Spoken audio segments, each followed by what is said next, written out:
So let's walk outside. We were just greeted by Gia, and over the weekend we did a huge amount of cleanup. You can see it's just so nice out here now.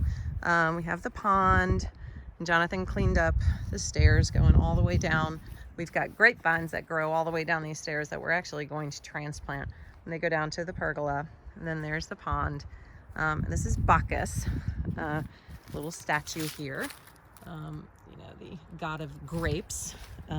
He oversees all these grapevines, and Jonathan cleaned a bunch of this up over the weekend. We were out here doing a bunch of cleanup in the garden. We've got a massive load ready to go into the compost pile. And we trimmed back the rugosas as well. Hey, honey. Hello. You want to come over? We'll do a little tour of the garden real fast.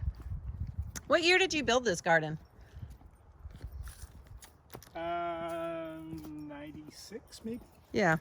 So he laid it out. I'll try and step back and give you a wide angle look of it. So it's 6 big plots separated by bricks. And at some point you can see the bricks start to get a little with frosty. These will settle down. And then the first one here on the right is the herb garden. So why don't you tell us what we've got going on here in the herb garden? Well, in the corners there are chives, which are perennials, of course, so they come back every year. And they grow really pretty. It's nice to have them in the corners. They kind of anchor things. They also spread, so you have to kind of keep your chives in check. But they get beautiful purple flowers on top, and then we cut and use them all the time and everything. And you can see here how the chive has started to creep around the garden. So this guy probably could be moved and put somewhere else. Yeah, we've given away a few babies over the years. Yeah. Oregano. This one's oregano. So Okay. again, things that stay here and have been here for years. We actually took those out and cut them back because of the way they spread. Yep. Yeah, we had a big oregano haircut last year. This is lemon balm, I believe, the one that smells like furniture polish. Yeah, I don't like that one. This is thyme, which needs a haircut. Yep, I love the thyme. Thyme's great. And the sage and rosemary went in for the winter, so they'll be coming back out at some point. What's this guy? That, I think, is probably a black-eyed Susan or a purple coneflower. Oh, yeah, that's what that is, right. A couple of those around. That is rue. Yep. Which we don't actually use for anything, but it gets, there's some really nice caterpillars that appear on it, usually in September. And then this is another black-eyed Susan, I think, over Yeah, there. we've got a couple purple coneflowers that have been here Yeah, for some years. coneflowers as well. And then this is the one I want to move, actually. This guy is a big patch of, what did you call it last night? I think that's Coreopsis. Coreopsis. It's yellow, and they're so pretty, and they don't grow super tall, and it spreads really, really well. So I'm actually going to clear all of this out right here and put it down around the pond where we need lots and lots and lots and lots of plantings. Okay, so this bed is the rhubarb. Rhubarb. How do you say it in Maine? Rhubarb. Rhubarb. The rhubarb. And when I met Jonathan, there were 2 rhubarb plants in the back corners. And about 4 years ago, we dug those up, cut them into quarters, and now there are 6 rhubarb plants. So I guess we cut them into thirds. So, and they've done really, really well. You can see, as I get down here close to it, that all of them have beautiful little purple flowers coming up out of the ground, and they kind of are at the corners. We love rhubarb for many, many different things. Jonathan's been making what he calls rhubarb and bloob for years. He used to put it over yogurt or ice cream for his daughters, and that's rhubarb and blueberries that are cooked together. And then one of the things we make the most of is rhubarb and strawberry jam. And so we also have strawberries. We'll get to that in a minute. But the next plot over is, this is our garlic. It's garlic and shallots. There's some shallots in there too. Some shallots mixed in. So last year we kind of moved and cleaned up the garlic patch. And these will come in. They'll have those really pretty curly, curly cues on top called garlic scapes. And you can see that is what the head of garlic, you plant one head and then it ends up growing. One clove turns into a head. Yeah, so a clove of garlic will turn into a whole head of garlic. And so you just keep them going. You can see there where they're sort of pushing out of the ground right there. Actually, those are those the shallots? Maybe. I don't know. Anyway, yeah. Ooh, sorry, Pip, I just stepped on the cap. And you can see, yeah, these are kind of pushing up. So we've got a little work to do over here, but it's all cleaned out now and ready to go.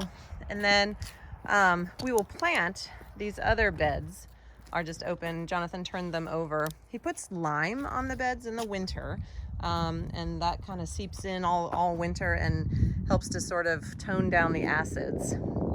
And here's the strawberry bed. So on Saturday, we pulled out every strawberry plant, gave them a haircut, and then dropped them back in. Oh, there's one here on the there's one on the ground in between. We may want to get that back in the bed, or not. I don't know. We have like 20 million strawberry plants at this point. And they are kind of prolific for spreading, and they'll send out little feelers, and those lines that go out will drop roots down into the ground as well. So if you've got a strawberry plant and you let it go for a while, you will soon have 25 strawberry plants. And I love them because they are perennials. They just keep coming back and doing really well. And we have, like I said, started making strawberry rhubarb jam. And so that's a big thing. Hello, Gia. Gia, no, Gia, get out, out, hop out, get out. Thank you. And then over here we'll do, I don't know what's going to go in these planter boxes. They vary. Oh, we have actually asparagus. Yeah. So you can't really tell. Well, you can kind of tell. There's a little bit of an asparagus, but it'll take a little while to start seeing asparagus in the sky. And then the one behind Jonathan is empty for now. We've done sunflowers, we've done potatoes, we've done all kinds of different things in these raised beds. And he put the raised beds over here because this corner of the garden is especially wet. You can see that it's just really, really squishy. There's so much water as I step down on the bricks, that a raised bed really worked as a much better system than a ground bed. And then the other thing we got done over the weekend, and I say we as the royal we, because mostly Jonathan did it, is he cleared out all the grapevines that used to grow along this wall. So what happens is grapes are kind of like strawberries. They spread. And he planted these 4 master vines right here in front of each post, probably about the same time he did this garden. So I'm guessing they're what, 15 or 20-year-old vines at this point. And they had just spread and moved and spread and moved and sent out little baby plants. And you can see here on this one how they do that. There's lots of branches coming out of it. So what we did this weekend is we transplanted all of those baby vines.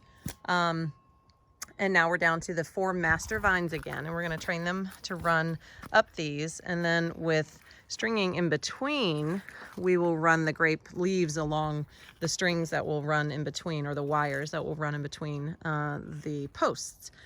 And what I'm going to do is actually add on our video that we shot over the weekend, where we transplanted the grapevines, and where I did some seeds, some seed pod cultivating. So you can see this fence here actually still has grapevines all over it. We've done some thinning here, but not enough.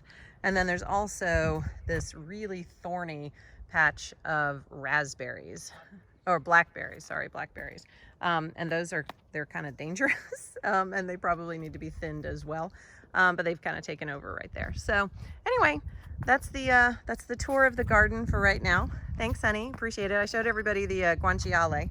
Oh, good. Yeah, which is good. So, all right, I'm gonna sign off for today, and we'll see you tomorrow back on the People Plus Community Update. We hope you guys are staying at home and staying healthy, and we can't wait to see you back at the center. Take care. Bye-bye. Bye.